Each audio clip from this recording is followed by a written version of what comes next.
Hello and welcome to the Beach House 34 True Crime and Paranormal podcast. And welcome to all of our new subscribers. Thank you so much for tuning in. This is the reading of the Darlie Routier trial testimony. Now, we are on day 6 of the trial, which occurred on January 14th, 1997. On this day, there is one witness, Officer David Mayne. He is the crime scene photographer and manager of the evidence section for the Rowlett, Texas Police Department. Since his testimony is the entire day and runs 170 pages, this has been broken up into parts. Now, today's episode is part 3. The first 2 parts of his testimony are episodes numbers 65 and 66. Now, this episode that we're going to start on today will begin with the cross-examination by Mr. Richard Mosty, part of Darlie's defense team. Before we hear from him, however, let's recap what we learned in the last episode.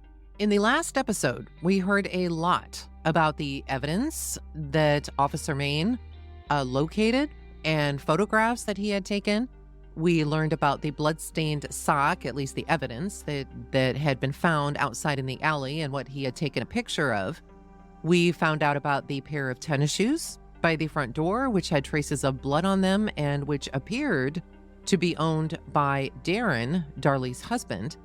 They talked about the vacuum cleaner in the kitchen and how it was positioned, as well as the cut of the window screen in the garage, and the fact that he went and took a comforter off one of the kids' beds, which appeared to have bloodstains on it. Now, a lot of testimony was given to the documents also that were found inside the Routier home, inside the family room.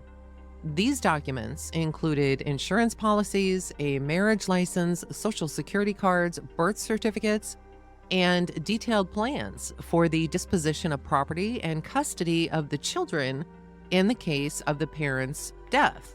Towards the end of the last episode, which would be episode 66, an interesting moment, to say the least, occurs when Officer Mayne mentions the discovery of marijuana at the scene. Now, this statement led to a significant objection from the defense. It resulted in a debate about the admissibility and the impact of this evidence. The defense expressed concern, and rightly so, about the prejudicial effect of this statement on the jury, and then goes ahead and requests a mistrial, which the judge just denies.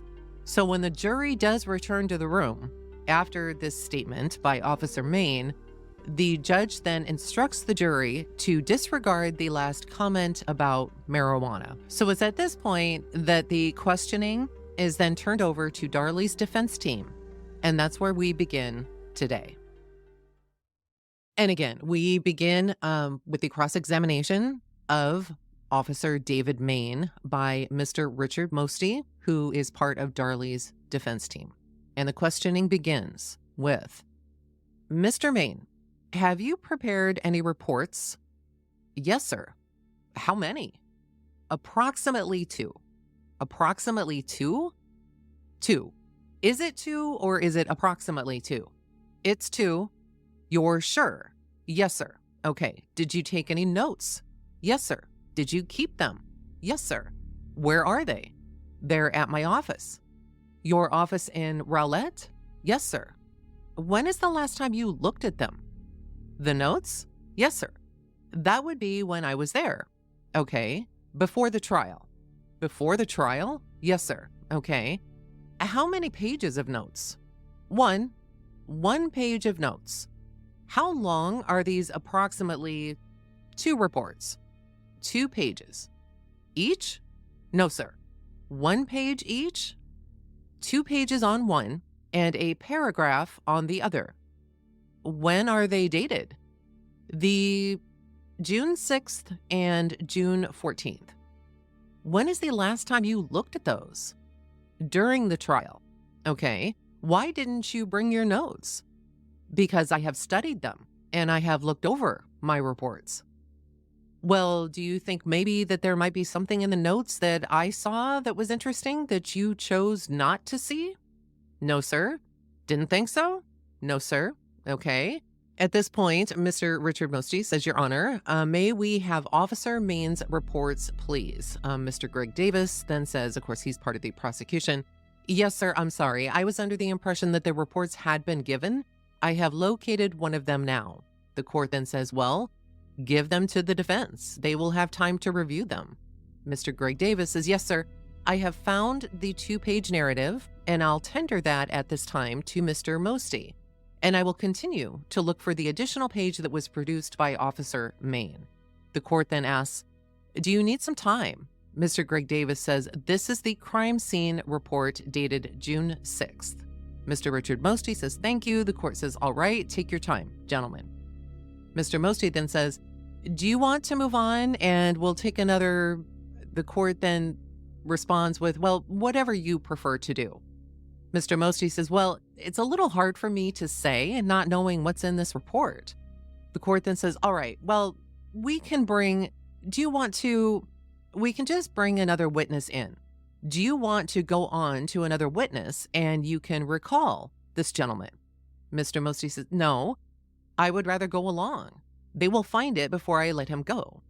Mr. Davis says, I'm probably more than halfway through, and I'm going to look through every page here as quickly as I can, but I've got another witness available. Mr. Mosty says, well, I would rather hop in. The court then says, all right. Mr. Davis says, all right. And Mr. Richard Mosty then begins again his questioning. Mr. Mayne, did you just tell me that you have seen it since the trial? Yes, sir. Is that the second report or the first report that is missing? Excuse me? Is that the second report or the first report? The court then says, I think Mr. Davis has found the balance. Mr. Greg Davis says, if I could take the witness on voir dire for just a moment. The court then says, yes, sir.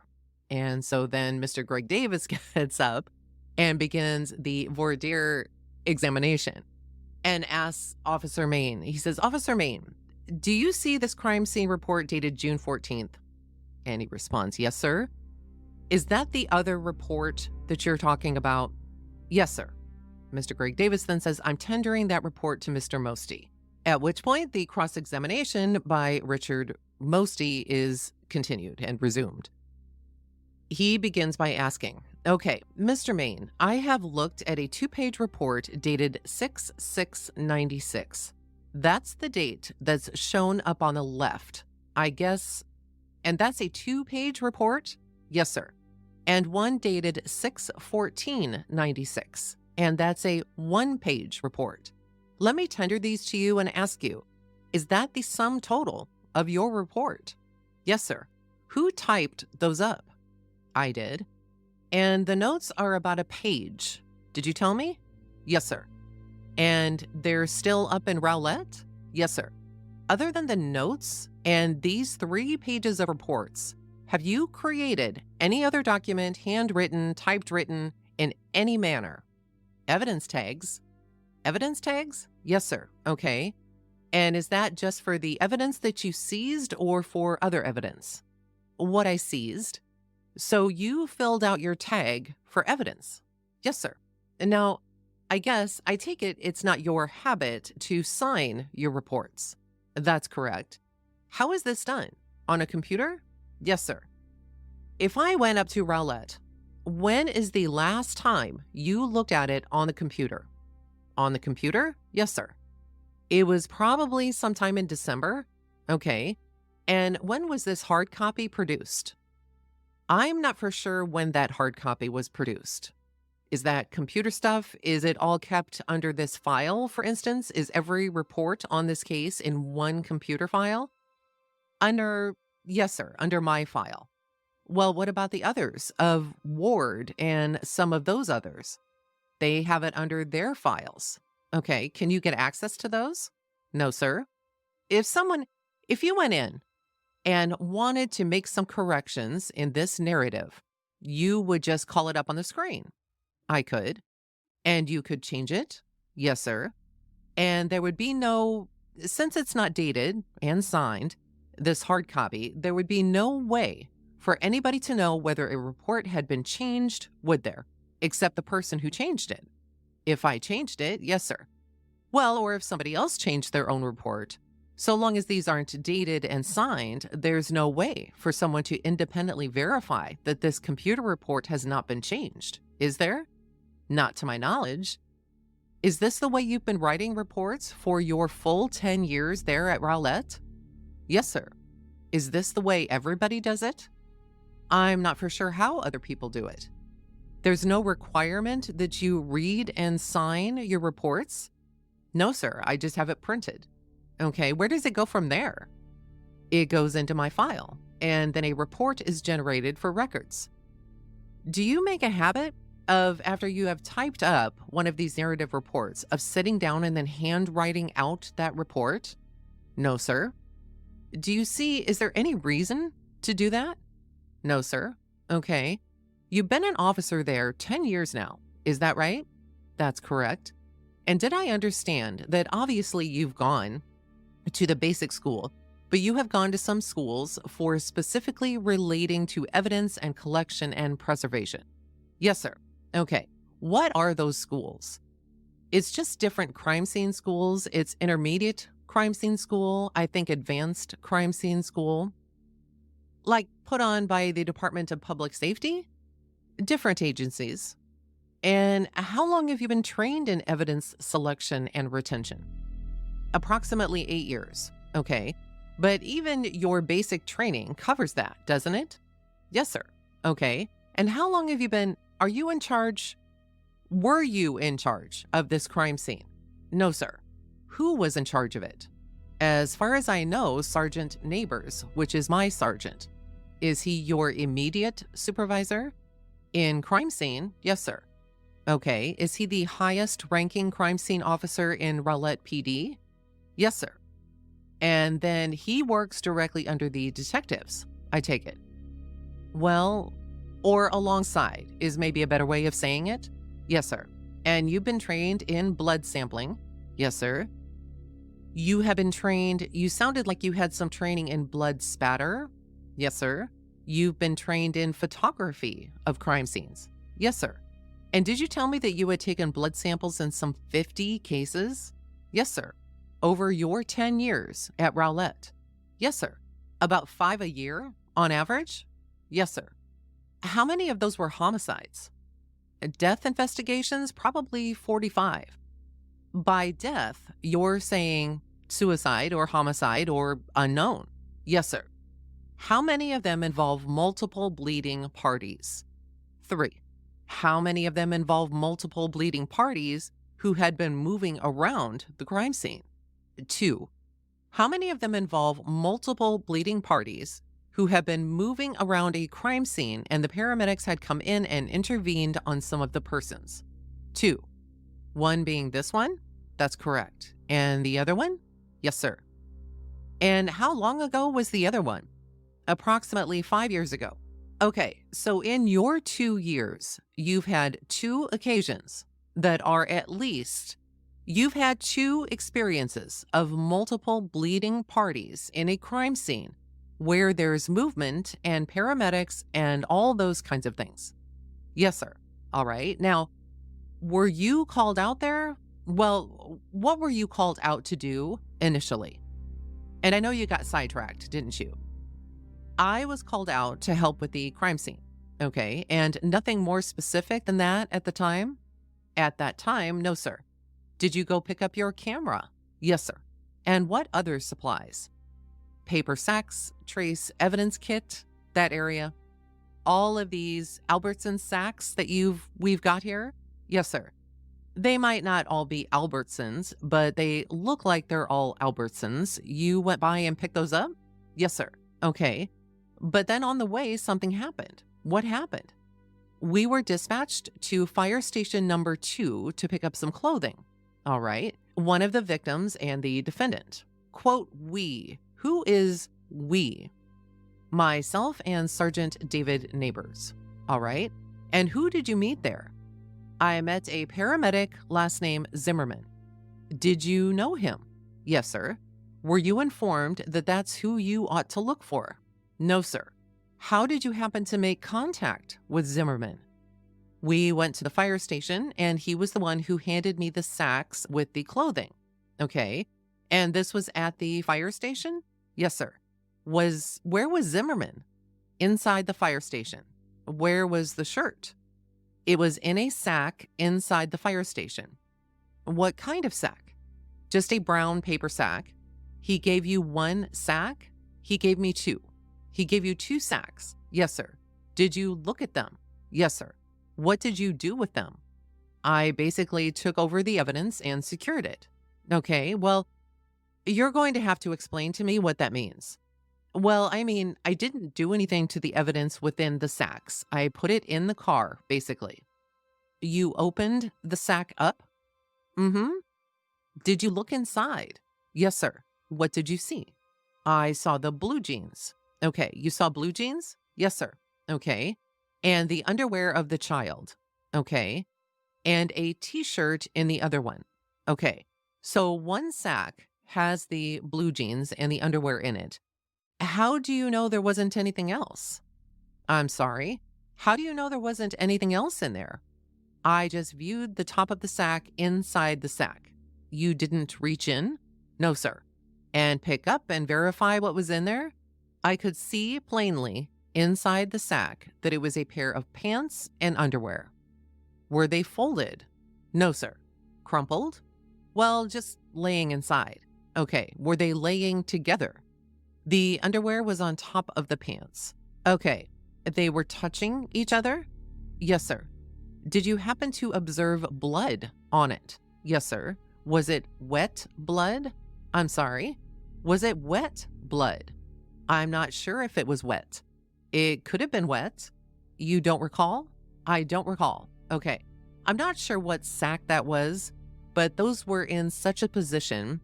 I think did you mark the sack? Yes, sir. Show me where your mark is on there. Okay. Damon, that's your mark? Mm-hmm. Okay. Hang on. Excuse me. Okay. I've got the tape marked here when I taped it. Okay. That says DRM. Yes, sir. Okay. And when did you tape it up? I had multiple tapings on it. Well, I can tell you, you didn't tape it until the 12th, did you? Or is that 9/12? Yes, there were several. Like I said, there were several tapings, but at the scene, I did not tape it. No. Okay. Did you mark it when you received it at the scene? No, sir. Well, that's contrary to proper policy, isn't it? No, sir. It isn't good police work to note their DRM 6696? That's not good police work? Yes, sir. That would be good police work? Yes, sir.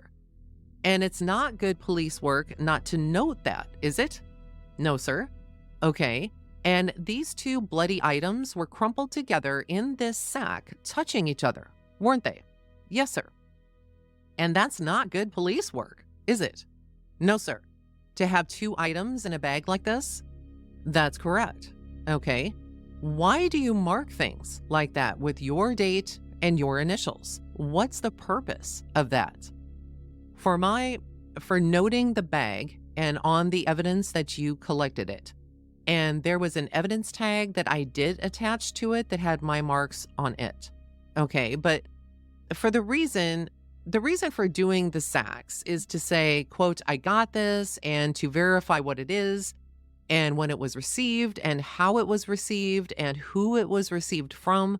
That's the reason you put your initials on there on the 6th, isn't it? Or should have? Well, yes, sir. It went on the evidence tag. Okay, but you've already admitted that you didn't. You should have put it on the bag, shouldn't you? I could have. Well, you should have, shouldn't you? Well, not then. Okay. I mean, I did not. Well, okay. And what's the reason that you only put one thing in a bag? Well, I didn't put it in the bag. Okay. You told me that the proper procedure to separate the clothing. Okay. And that's so that one doesn't get blood on another? Yes, sir. Now, did you look in the shirt bag? Yes, sir. Where is the shirt bag? I'm not for sure. Okay, you don't have it? No, sir. Have you ever seen it? The shirt bag? Yeah? Yes. When? When I placed it into evidence. Okay. Did you mark your initials on it that night? Yes, sir. I think I did on that one. You think you did? Yes, sir. Mr. Mosty then says, Your Honor, I would like to see that bag. The court then said, Is it?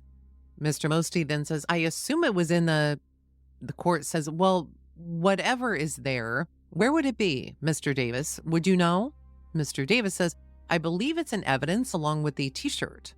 The court then says, Okay, see whatever you have there. Take your time and look for it.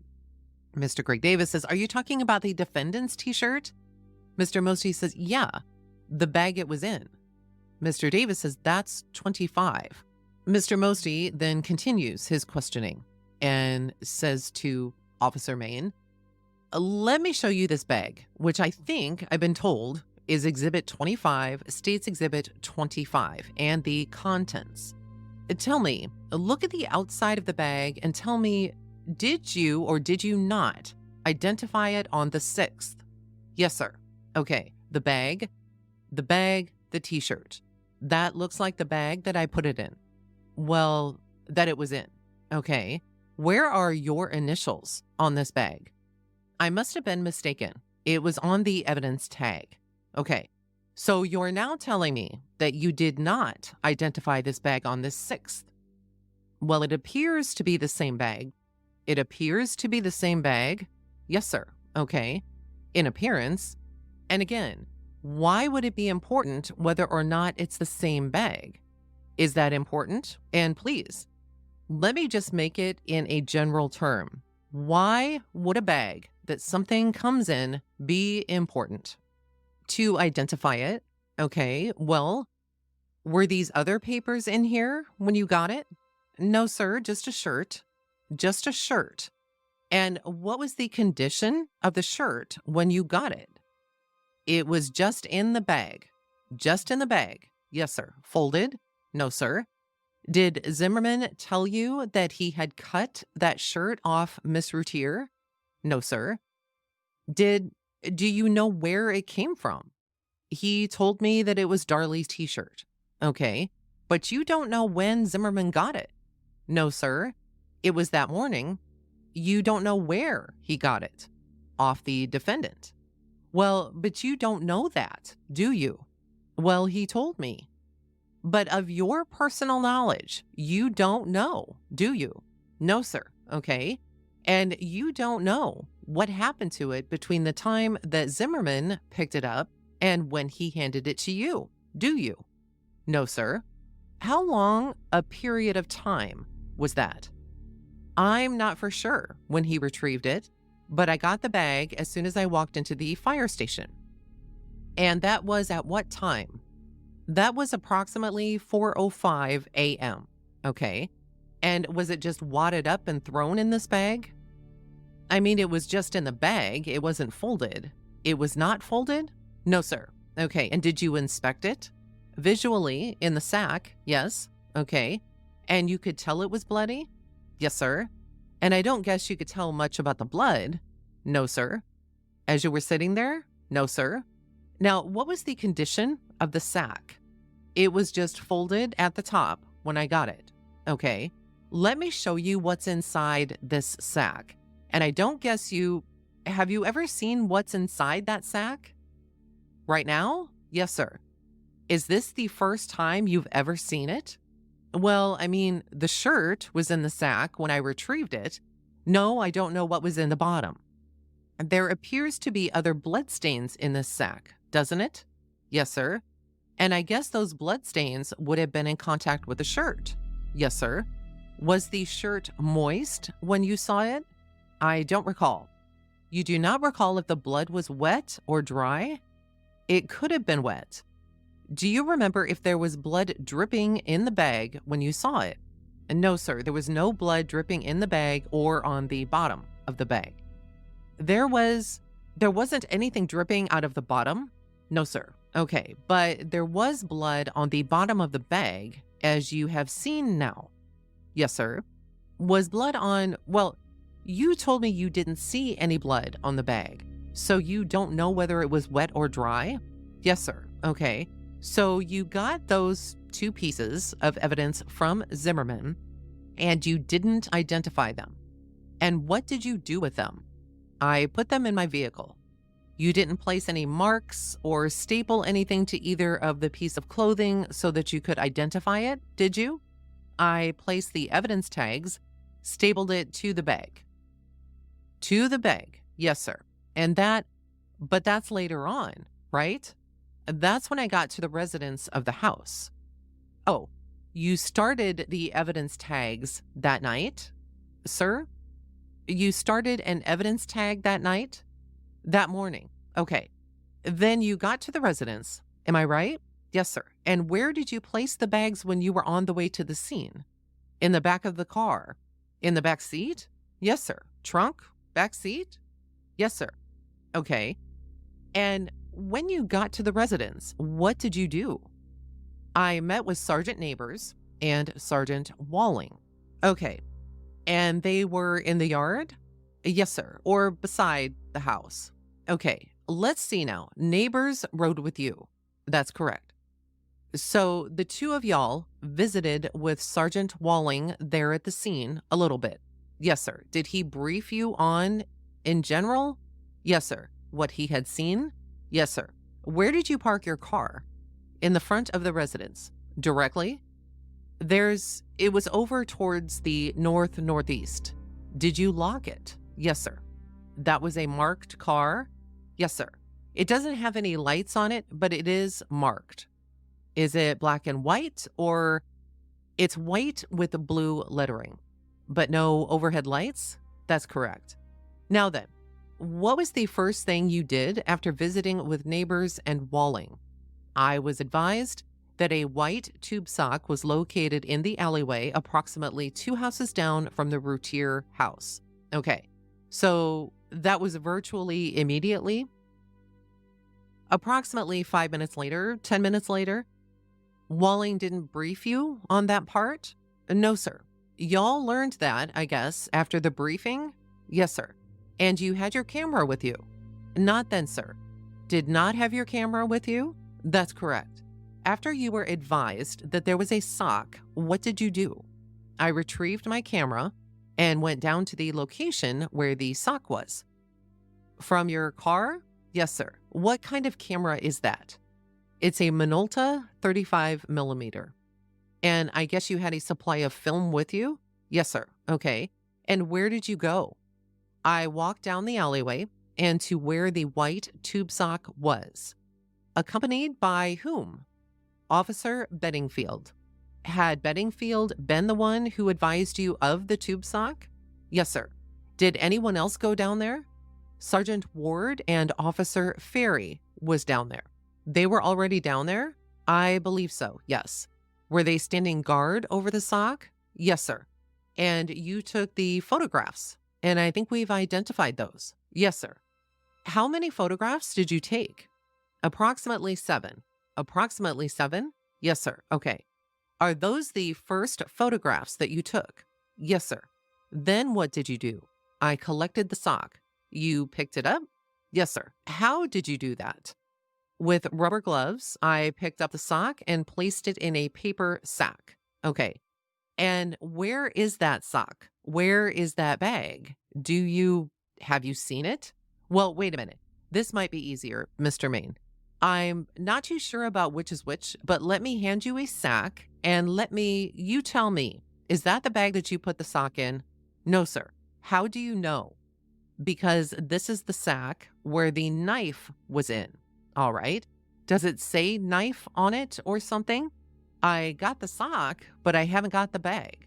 All right, here we go. Let me hand you a bag now. It, quote unquote, got sock from Allie written on it. Okay. Does that have your initials on it? And no, sir, not on the 6th. Okay. And it wasn't taped up on the 6th, was it? It was stapled and with evidence tag attached to it. But again, you went to the trouble to put on gloves. That is to make sure the evidence is secure, isn't it? Well, that I don't contaminate the sock. And that's part of the reason that you put your initials on there, isn't it? Just to show that the evidence is secure and that it hasn't been tampered with an evidence tag. Yes. Well, but you should have put that on the sock, on the bag, shouldn't you? Well, the tag was attached to the bag. When? On the 6th? Well, at that time? Well, it was when I got back to the car. You went right back to the car and did the tag. Yes, sir.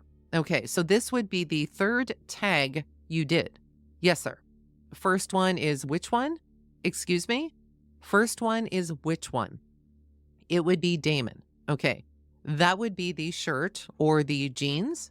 Yes, sir, the jeans. Okay. And the second tag is the defendant's t-shirt, a t-shirt. And the third tag is the sock? Yes, sir. Okay. Had you already done Damon and the shirt tags? Had you already done those before you even went down the alley? Yes, sir. Okay. So you did those right as soon as you got there? Yes, sir.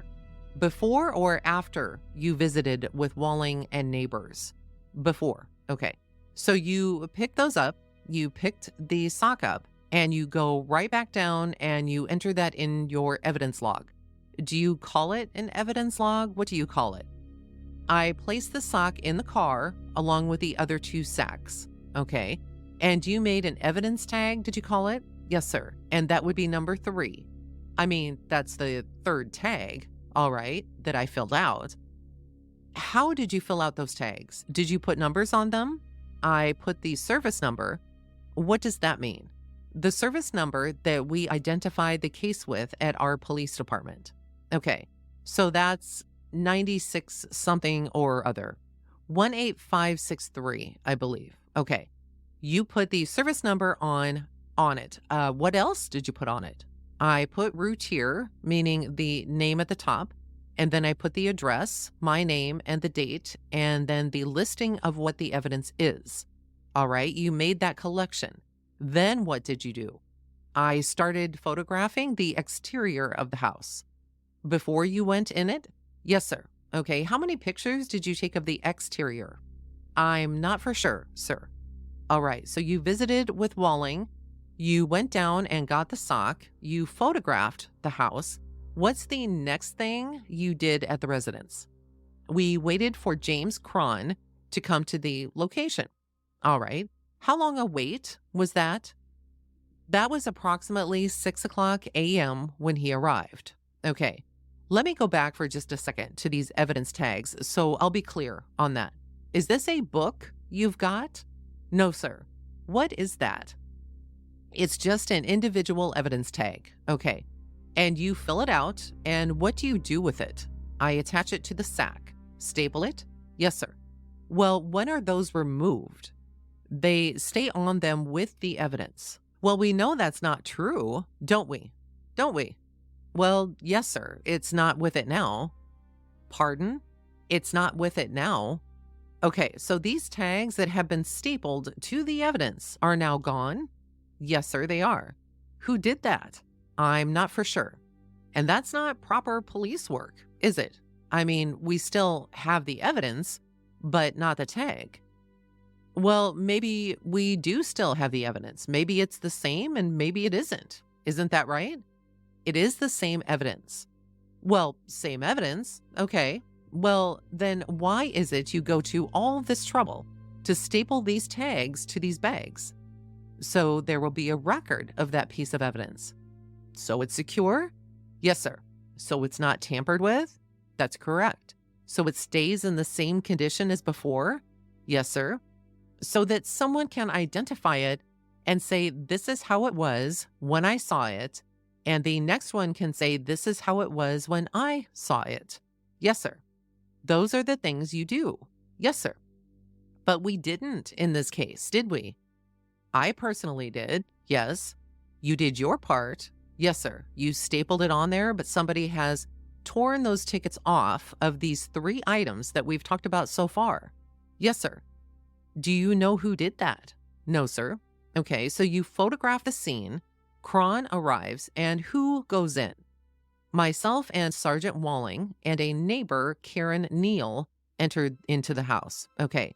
And you described that as a couple of minutes? Yes, sir. Then who goes in the second time?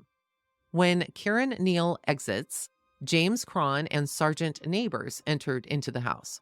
Was that right away? I mean, as soon as she walked out? Yes, sir.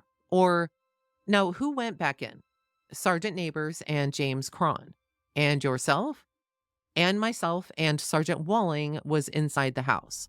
Walling was already inside the house? Yes. Where was he? He was down in the entryway. He was in the entryway? Mm-hmm. Within your sight? Yes, sir. Okay. You exited the residence, though. No, sir. You never exited it after Karen Neal left? That's correct. At that point, then, Cron, Neighbors, and Walling and Maine entered the house? We were in the house. Yes, sir. Okay, well, that was the 4 people who did the walkthrough? That's correct. And I don't mean to pick with you, but you and Walling remained in the house and the other 2 came in. Y'all stayed in that little entry hall and then y'all walked through? Yes, sir. How did you walk through? We walked through the hallway. Straight ahead? Yes, sir. Then what did you do? We looked into the family room. Okay, did you just glance that way or did you walk into that room? We walked in that room. What path did you walk?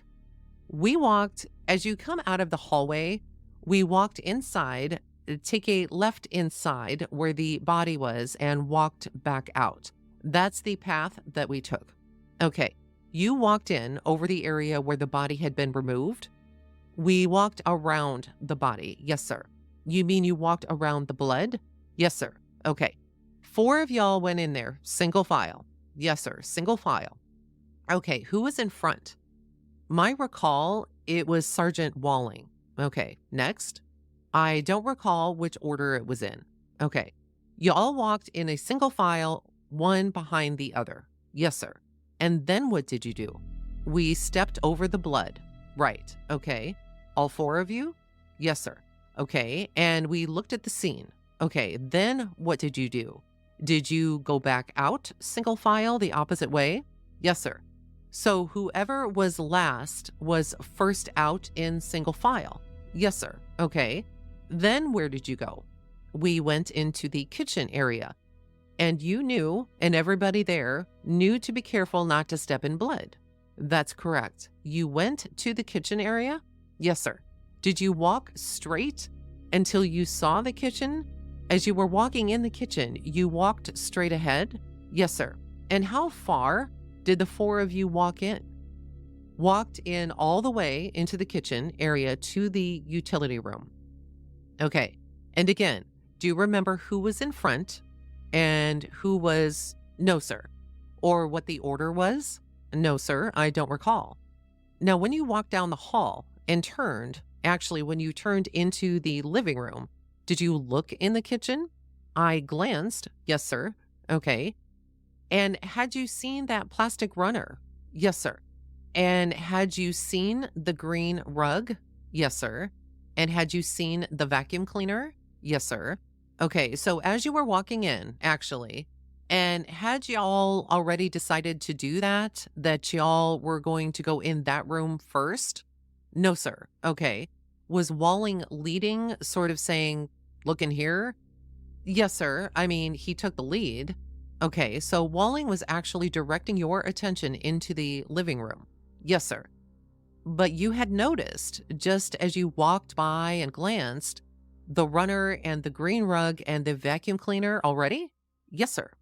So then, of course, when you went back in the kitchen, you saw the vacuum cleaner again, didn't you? Yes, sir. You couldn't miss it, could you? No, sir. It was obvious to anybody who walked in there. Yes, sir. Now, I'm going to apologize because I got my notes here. Sometimes they're not in order, and I'm going to skip a little bit of a time frame. So if I'm missing, if you and I get confused on the time, stop me. Let's make sure. Okay. I'm going to move back to the sock for a minute. Okay. Which is the first thing you did after your briefing? Yes, sir. Okay. Did you do any testing on that sock? Yes, sir. Okay. Where did you do it? I did it in the house. Okay. After you collected it? Yes, sir. Where in the house? It would be over, there was a dining room area in the kitchen area. When did you do that? It was approximately 9:30 a.m. Okay, now tell me, what all is required for a presumptive blood test?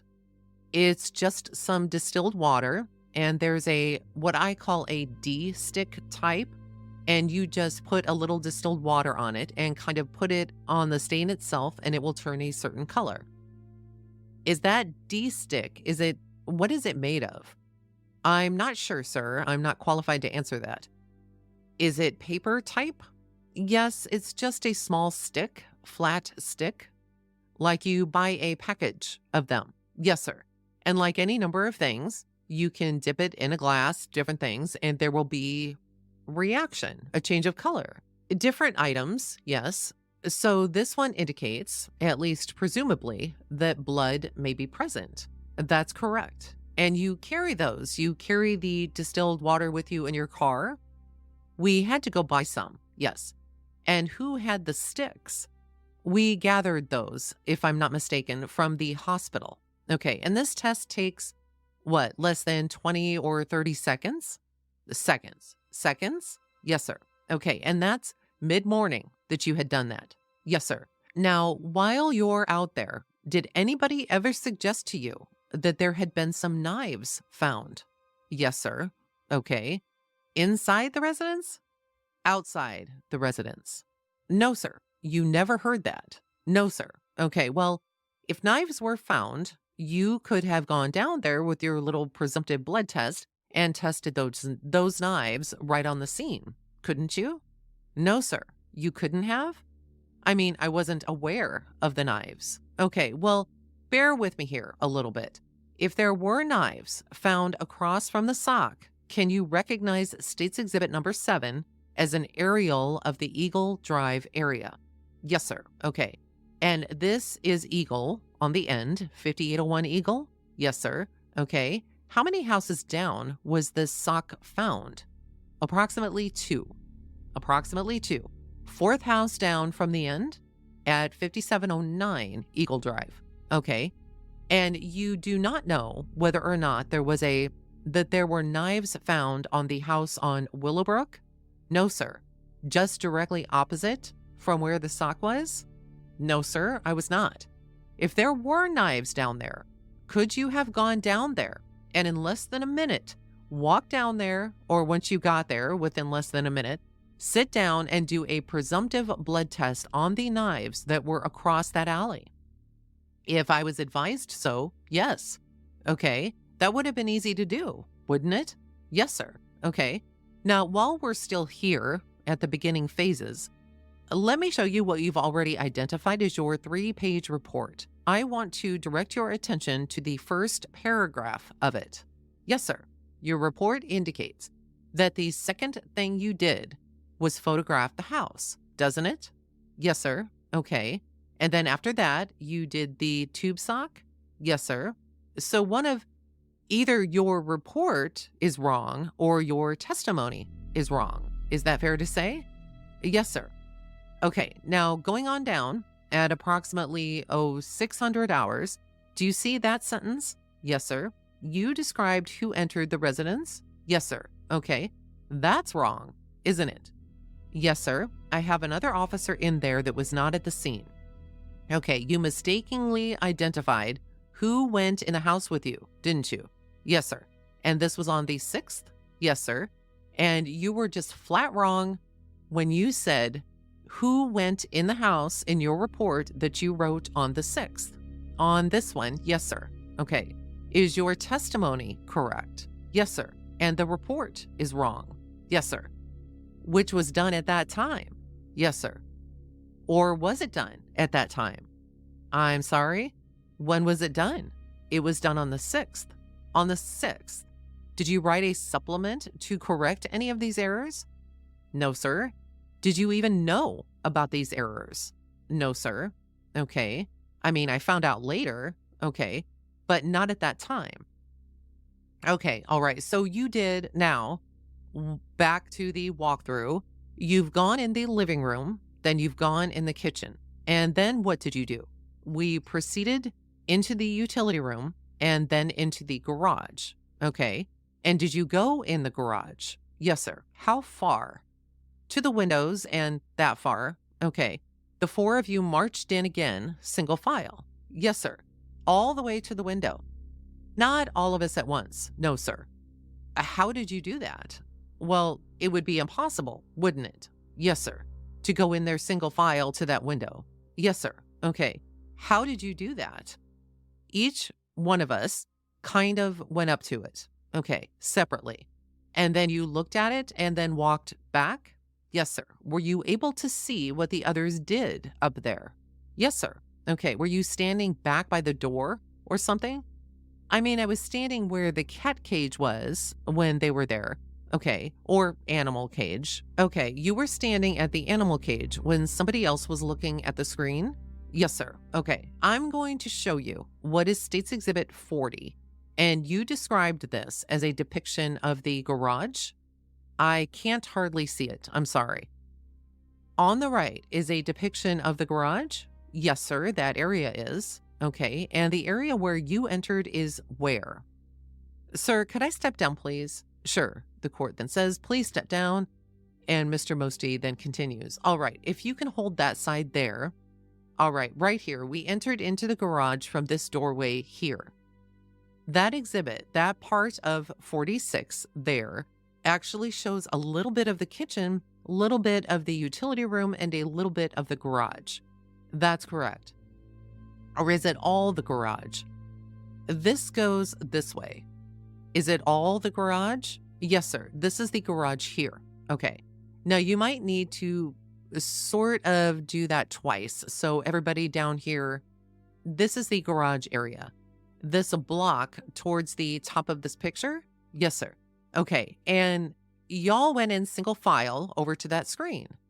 We walked in here and kind of gathered right here and then kind of walked into this area right here. Okay. When you say you gathered right here, you are talking about the cat cage. Is this the item here?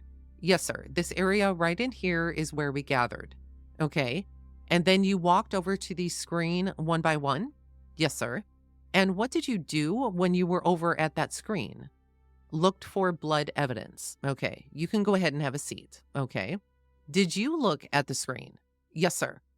Did you know what the others did when they were over there? Basically the same thing. Was that just taking a couple of seconds each? Not a couple of seconds, but, well, yes, sir. 15 or 30 seconds? Yes, sir. To look at that? Yes, sir. Okay. And then y'all came out again? That's correct. Through the utility room? Through the utility room. Did you see that ball cap? Yes, sir. And that ball cap was obvious? Yes, sir. Nobody could have missed it? That's correct. And you exited through the dining room? Yes, sir. All four of you? Yes, sir. Did you have your camera with you? I had it inside the foyer. It was sitting there in the foyer? Yes, sir. And then was some decision made that you would photograph the premises? Yes, sir. Were you the only person in there? When I photographed? Yes. Okay. And describe for me how you photographed it. From the entryway. I photographed towards the hallway, walking through the hallway. Okay. Into the family room. How did you enter the family room? Through the hallway. Okay. But then I took a left, I kind of did an overall picture and then went into the left towards the fireplace. Okay. And are you photographing as you go? Yes, sir. Okay. I mean, I'm stopping and photographing and then walking. Okay. You will walk and photograph ahead and photograph down. Yes. Are you just photographing anything that caught your eye? No, sir. I'm photographing an overall picture of the room itself. You're trying to get everything. Yes, sir. So you walked in and you turned what I would call immediately left? Yes, sir. In the area. Yes, sir. Where the body had been removed? Yes, sir. Okay. And you photographed that? Yes, sir. And then did you move on toward the fireplace? Yes, sir. Okay. Then where did you go? And then after photographing the family room, well, now wait a minute. I'm sorry. Keep me in the family room for a minute. Okay. You walked over toward the fireplace. And did you then photograph toward the west, toward the kitchen area from the family room, that area there? Did you photograph toward, for instance, toward the couches as you walked in? Yes, sir. And that would be toward that west wall. Yes, sir. That's toward the backyard. Yes, sir. The blinds there are closed. Yes, sir. Okay. And then did you photograph back, pan back around toward the kitchen? Yes, sir. Did you sort of pick a spot? Yes, sir. I mean, I had just where I could kind of get every space that I could. That's where I picked my spots. Okay. And then you came back toward the kitchen? Yes, sir. What kind of lens do you have on that camera? Just a standard, I call it standard 35 millimeter lens. It's not a wide angle. It's just not a zoom. What? Not a zoom, not a wide angle, well, it is a zoom. It is a zoom? Yes. How did you have it? Did you have it zoomed back or zoomed forward or both? It's automatic, so I'm not for sure. I would pan in and it would give me the shot. It zooms automatically? Yes, sir. Okay. So you took all of these pictures. How many in that room? In that room, approximately 4. 4 photos, 4 rolls of film. Oh, how many per roll? 24. Are you sure? It's okay. I understand. Well, I understand, but to my knowledge, I recall about 4 rolls. Okay. And you think there were maybe 24 per roll? Yes, sir. So we're talking 196 plus photographs? It's in that neighborhood. I'm not for sure. And do you think, as you were in the living room, that you were pretty much always at that one location as you came all the way around, or did you move around some? I moved around. I mean, I would pan the area and then I would move to another spot. Okay. And I guess these are the photographs that have been admitted. Are some of your photographs? Yes, sir. Okay. And I noticed on a lot of these, they're sort of pieced together, aren't they? Yes, sir. Did you do that? No, sir. And I guess that's because these photographs didn't have everything in it that somebody wanted, that there was no single photograph that had that. Well, I'm not aware. You don't know? I don't know. Okay. And do you remember exhibit 150? I don't recall. Was this one of the photographs that you took? Your little camera is time dated, isn't it?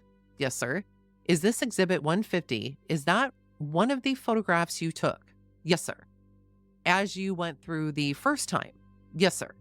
Now, if I'm in the living room and I'm looking toward the shutters, then that photograph is facing west towards the shutters with my back toward the street. Oh, I'm sorry. Yes, sir. Okay. Officer, let me show you what's been marked as Defendant's Exhibit 19 and ask if you can identify that. Is that one of the photographs that you took as well? Yes, sir. Is it dated? Yes, sir, it is. Okay. Okay. Do 19 and states 150 depict the same lamp? The same lamp? Yes.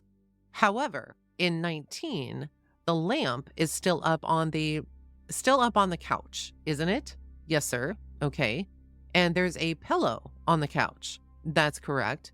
On 19, isn't there? Mm-hmm. Okay. And on 150, the lamp is now on the ground, isn't it? Yes, sir. And the pillow is now on the ground. Yes, sir. So don't you conclude from that 19 was taken before 150? Yes, sir. So your testimony a minute ago that exhibit 150 was how it was when you went in the room the first time is not correct, is it? No, sir. In fact, even though this is on the 6th, the very same day, your photograph, someone has tampered with that crime scene, haven't they? Yes, sir. When I took that photo, that was the photo where the documents were. I located them and I took a close-up of the documents. Okay, and 150 is an altered crime scene. Well, I mean, the items were moved, yes. Okay, that's what you call an altered crime scene, isn't it? Well, yes, sir. Okay, the lamps had been moved and the pillow had been moved. Yes, sir. Now, at this point, you've taken about 100 pictures. Yes, sir. How are you noting these things? How are you noting the pictures? I don't have any type of log. You don't do any kind of log? No, sir. You don't do any kind of list of rolls of film? No, sir. Do you number the rolls of film? Number 1, 2, 3, 4, 5? No, sir. And so the result of that is that we can't sit here today and tell which pictures were taken first, can we? Not the rolls, that's correct. Well, and you can't walk over and pick up a box of pictures and say, and here's the sequence I took those pictures in. No, sir. And you can't verify whether something has been altered or has not been altered because you don't have a sequence to your photographs, do you? I don't have a log for them. And that's what we just pointed out in 150 and 19, isn't it? Yes, sir. That you were wrong, in fact, about the sequence. Yes, sir.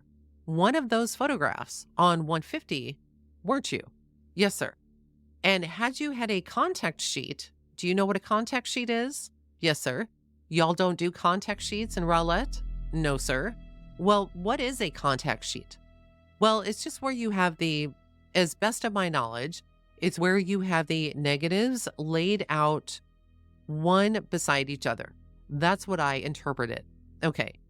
That's to verify, I guess, what photos were taken when, right? I guess so. Yes, sir. And that's good police work, isn't it? Well, it's not part of our operation to have the log. Well, that wasn't my question. My question was, that's good police work. It wasn't what Rowlett did. My question was, that would be good police work to have a photo log, wouldn't it? Well, to me, I'm not for sure. You're not for sure? No, sir. Well, for instance, it would have saved you the embarrassment of misidentifying Exhibit 150, wouldn't it? It could have. Okay. And that is the same basic philosophy of preserving evidence, isn't it? You identify how photographs are taken. You identify how evidence was preserved. You identify when it was taken. You staple it. All those are to maintain the integrity of the crime scene, aren't they? Yes, sir. And that's because, is it not, that crime scenes get contaminated day in, day out, don't they? No, sir. That's not true. You don't agree that? What is artifact? Do you know? No, sir. You do not know the term artifact. No, sir. Are you familiar that oftentimes in police investigations, that items get moved, kicked around, knocked around? Are you familiar with that? I mean, it could happen. Okay, and in this case, it did happen. Some, didn't it? We know that from 19 and 150, don't we? Yes, sir, that was moved. Okay, in maintaining the integrity of those photographs, for instance, that would be to maintain and identify separate pieces of evidence and when they were either seen or where they were observed. Is that right? Yes, sir. And that's true, for instance, of these bloody clothing. That's why you separated them, isn't it? Yes, sir. So one doesn't contaminate the other? Yes, sir. So one doesn't soak blood onto the other? Yes, sir. So that a bag doesn't soak blood onto a shirt? Yes, sir. And those are the reasons that you do all of these procedures that are designed to accurately and fairly depict the crime scene, aren't they? Yes, sir. I mean, you've been trained to do that stuff, haven't you? Yes, sir. Time in and time out? Yes, sir. You've been to a lot of schools on it. A few.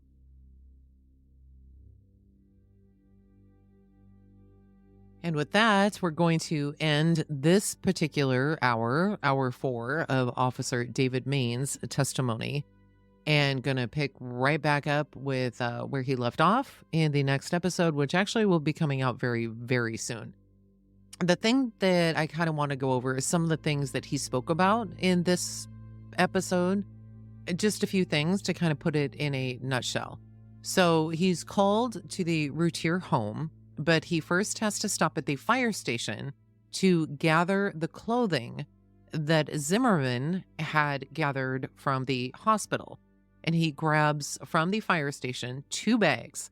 One has Darlie's shirt in it, and the other had both Damon's underwear and his jeans, which suggested cross-contamination. He says that he retrieved these bags at around 4:09, I believe, in the morning, and there wasn't really a great chain of custody for these items either.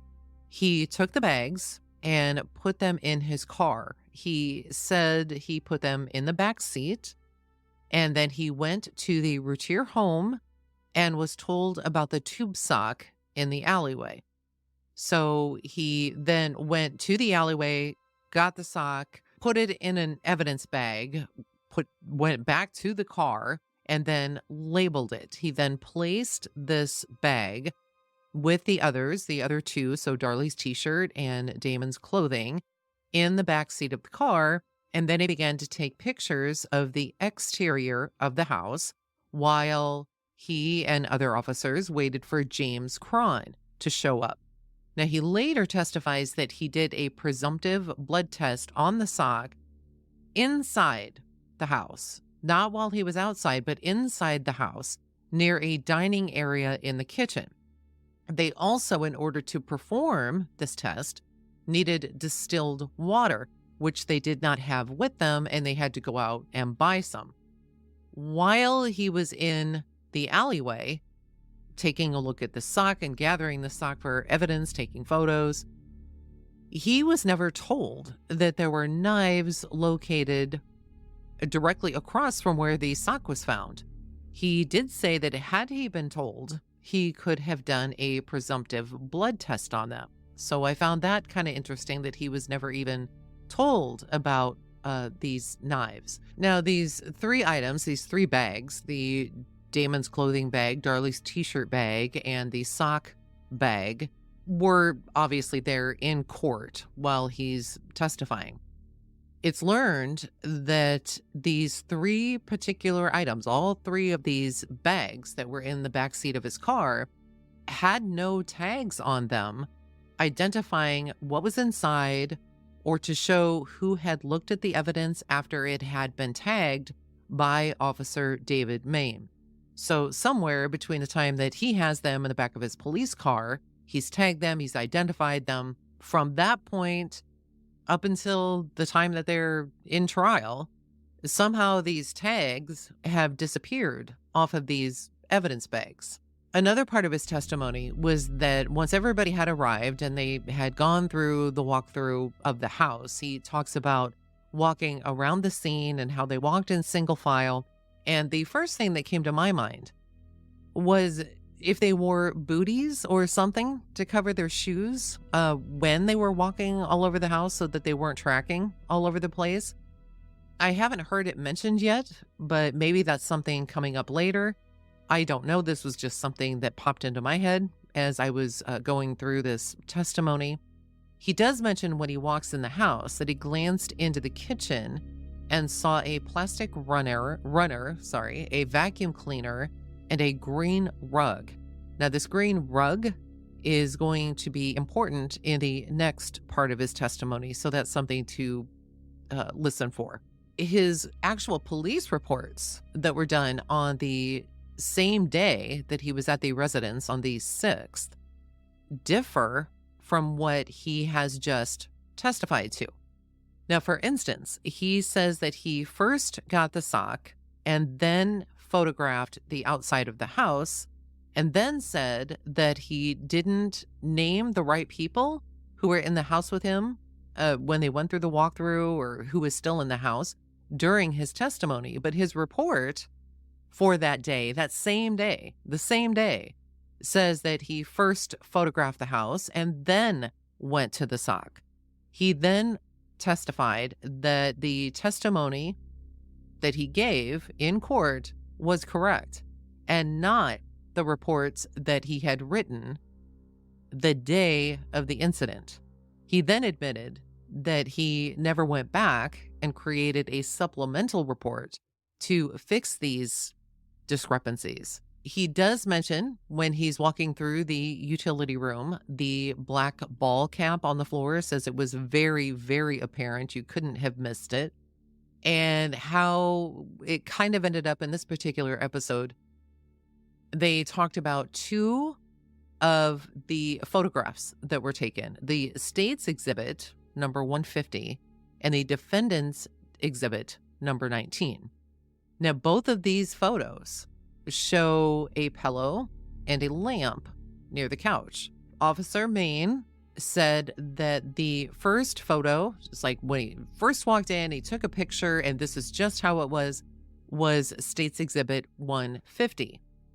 But this turned out not to be true, because in State's Exhibit number 150, the lamp and the pillow are now on the ground, whereas in Defendant's Exhibit number 19, you can clearly see the gold pillow on the couch, not on the floor, and the lampshade in Defendant's Exhibit number 19, it's still off of the top, like where it would normally be at the very top, like just a regular lampshade, but it's kind of sitting at an odd angle towards kind of on the top of the couch arm instead of on the complete floor as it is in State's Exhibit number 150. And I actually have these two photos, and I will have them up on beachhouse34.com underneath the episode number 67, so you can actually see what these look like. So the next episode is going to be episode number 68, and that will be the remainder of this day of Officer Mayne's testimony. Now, he does continue on the following day, because the ending of this day kind of gets cut off a little bit, because there's still more defense questioning to go, but it ends up being like 5 o'clock in the afternoon. And so the judge says, hey, everybody go home. We'll resume this in the morning. So that is coming up very, very soon. It's actually already recorded, so I will have this up as soon as humanly possible. And until then, thank you so much. If you think that somebody you know would appreciate hearing the Darlie Routier case, please share it with them. I would be so appreciative. And thank you once again. We will talk very, very soon.